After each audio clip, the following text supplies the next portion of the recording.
और सत्ता में अब बात बिहार के उस नालंदा विश्वविद्यालय की जिसका पुनर्जन्म हो गया है, या इसे आप नालंदा यूनिवर्सिटी 2.0 भी कह सकते हैं, क्योंकि आज प्रधानमंत्री मोदी ने बिहार के राजगीर में नालंदा यूनिवर्सिटी के नए कैंपस का उद्घाटन कर दिया है। और इसी नालंदा यूनिवर्सिटी पर आज हमने ऐतिहासिक तथ्यों से भरी कल, आज और कल वाली कुंजी तैयार की है। आज पीएम ने भी नालंदा विश्वविद्यालय को लेकर जो कुछ कहा वो आपको सुनना चाहिए। पीएम के अनुसार नालंदा सिर्फ एक नाम नहीं बल्कि एक पहचान है, एक सम्मान है, मूल्य है और मंत्र है। सबसे पहले नालंदा के उस कैंपस पर सत्ता की कुंजी खोलते हैं जिसका उद्घाटन प्रधानमंत्री ने किया। यह देखिए, अब आपको दिखाने जो जा रहे हैं। नालंदा के नए परिसर को 455 एकड़ में बनाया गया, 455 एकड़, और इसे तैयार करने में 1749 करोड़ रुपए का खर्च आया। इसमें 40 क्लासरूम है जिसमें छात्र के लिए बैठने के लिए उत्तम व्यवस्था है। इस कैंपस में 2 शैक्षणिक ब्लॉक हैं जिनकी क्षमता करीब 1900 है। इसमें करीब 2 सभागार हैं जिसमें 550 लोग बैठ सकते हैं। इसके अलावा नए कैंपस में एक एम्फी थिएटर है जिसमें 2000 लोगों के बैठने की क्षमता है। इसमें 2 ऑडिटोरियम है जिनमें प्रत्येक में करीब 300 सीटें हैं। इसके अलावा इस नए परिसर में एक स्पोर्ट्स कॉम्प्लेक्स है और एक मेडिकल सेंटर भी बनाया गया। सबसे पहले आपको नालंदा यूनिवर्सिटी के नए कैंपस की उद्घाटन वाली रील दिखाते हैं, इसके बाद ऐतिहासिक तथ्यों वाली कुंजी खोलेंगे।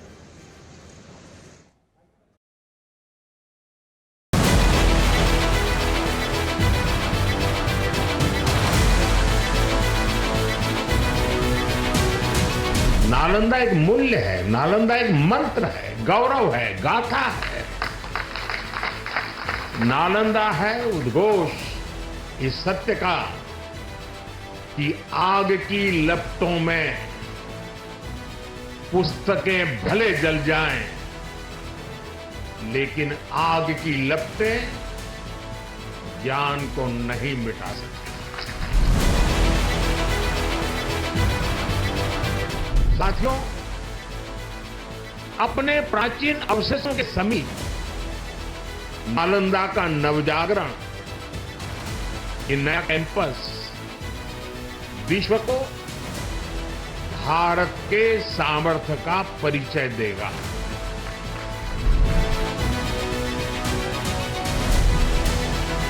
नालंदा बताएगा जो राष्ट्र मजबूत मानवीय मूल्यों पर खड़े होते हैं, वो राष्ट्र इतिहास को पुनर्जीवित करके बेहतर भविष्य की नींव रखना जानते हैं।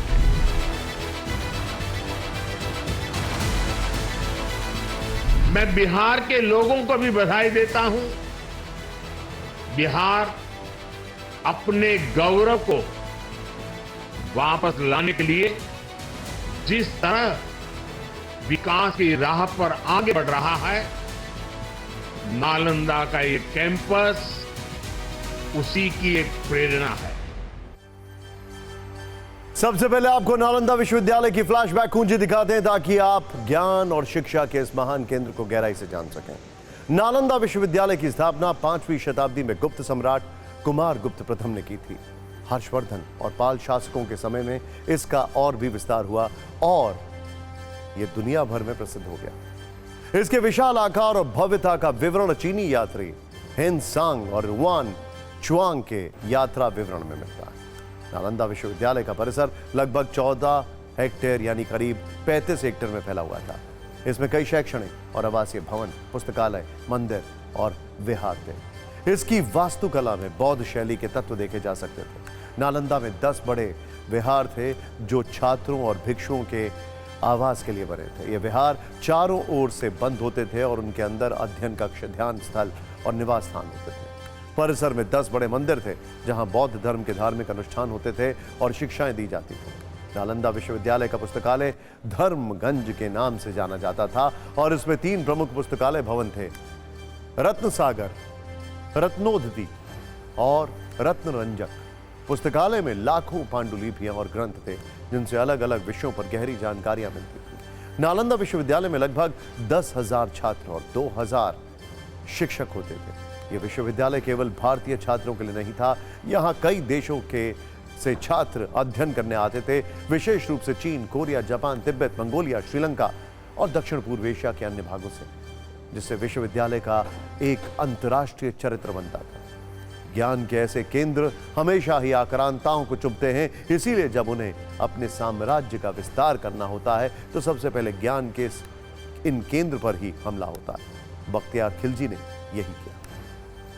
अब यह समझते हैं कि 12वीं शताब्दी के अंत में बख्तियार खिलजी ने नालंदा विश्वविद्यालय पर आक्रमण करके उसका विनाश क्यों किया, इसके पीछे के क्या कारण थे। बख्तियार खिलजी एक तुर्क सेनापति था जो दिल्ली सल्तनत के गुलाम वंश के समय बिहार और बंगाल में अपने सैन्य अभियानों के लिए जाना जाता था। खिलजी का उद्देश्य उत्तर भारत में अपने क्षेत्र का विस्तार और इस्लामी शासन स्थापित करना था।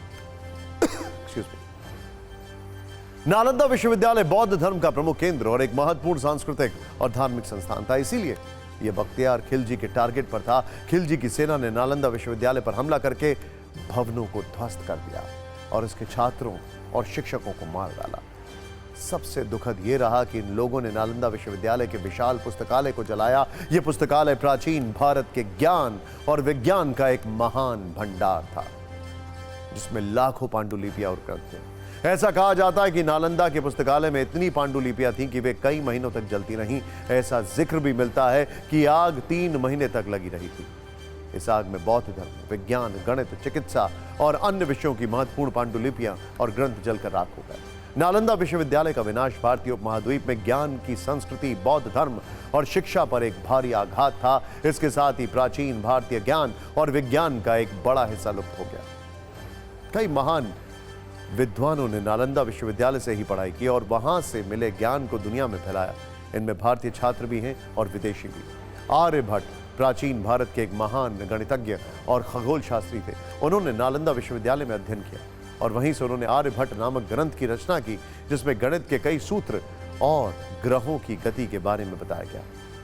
धर्मकृति एक महान बौद्ध दार्शनिक और तर्कशास्त्री थे, जिन्होंने नालंदा में शिक्षा प्राप्त की। उन्होंने बौद्ध तर्क शास्त्र और दर्शन पर कई महत्वपूर्ण ग्रंथों की रचना की, जिनमें से एक ग्रंथ है प्रमाणवर्तिक।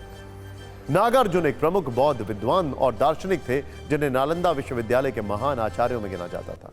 उन्होंने मध्यमक करिका नामक ग्रंथ की रचना की, जिसमें उन्होंने शून्यवाद के सिद्धांतों का विस्तार किया। शांतरक्षित एक बौद्ध विद्वान थे और नालंदा के आचार्य थे। उन्होंने तिब्बत और बौद्ध धर्म के प्रसार में महत्वपूर्ण भूमिका निभाई और वहां के पहले मठ का निर्माण करवाया। शांतरक्षित ने बौद्ध धर्म के विभिन्न पहलुओं पर महत्वपूर्ण ग्रंथों की रचना की। नालंदा विश्वविद्यालय का चीन से भी एक कनेक्शन है, खास कनेक्शन। वहां चीन से सबसे ज्यादा छात्र पढ़ने के लिए आते थे। होनसांग चीन के एक महान बौद्ध भिक्षु और यात्री थे, जिन्होंने 7वीं शताब्दी में नालंदा में कानून की पढ़ाई की। वो नालंदा के आचार्य शीलभद्र के शिष्य थे। हेनसांग ने अपने अनुभवों का और ज्ञान को the great tag records on the western region में दर्ज किया, जिसमें उन्होंने नालंदा विश्वविद्यालय की शिक्षा प्रणाली, सत्यापन और वातावरण का विस्तार से वर्णन किया। चीन के छात्र इत्सिंग को चाइनीज संस्कृत शब्दकोश तैयार करने का श्रेय दिया जाता है। इसके अलावा युआन चुआंग भी एक प्रसिद्ध बौद्ध भिक्षु और विद्वान थे। उन्होंने नालंदा में 10 वर्षों से अधिक समय बिताया। उन्होंने एक पुस्तक the account of the western regions लिखी, जिसमें उन्होंने नालंदा के माहौल और विद्वानों के बीच होने वाली चर्चाओं का विवरण किया। चीन के छात्र भारतीय संस्कृति से इतने ज्यादा प्रभावित थे कि उन्होंने अपने चाइनीज नाम बदलकर भारतीय नाम रख लिए थे। हेनसांग का भारतीय नाम मोक्षदेव था। युआन चुआंग का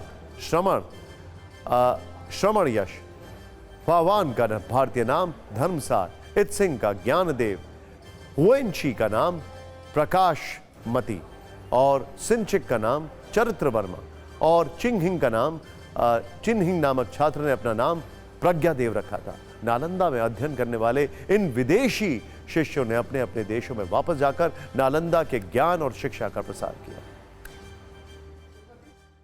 Nalanda university ASEAN India university network बनाने की दिशा में भी काम कर रही है। इतने कम समय में ही कई लीडिंग ग्लोबल इंस्टीट्यूशंस यहां एक साथ आए हैं। एक ऐसे समय में जब 21वीं सदी को एशिया की सदी कहा जा रहा है, हमारे ये साझा प्रयास हमारी साझी प्रगति को नई ऊर्जा देंगे।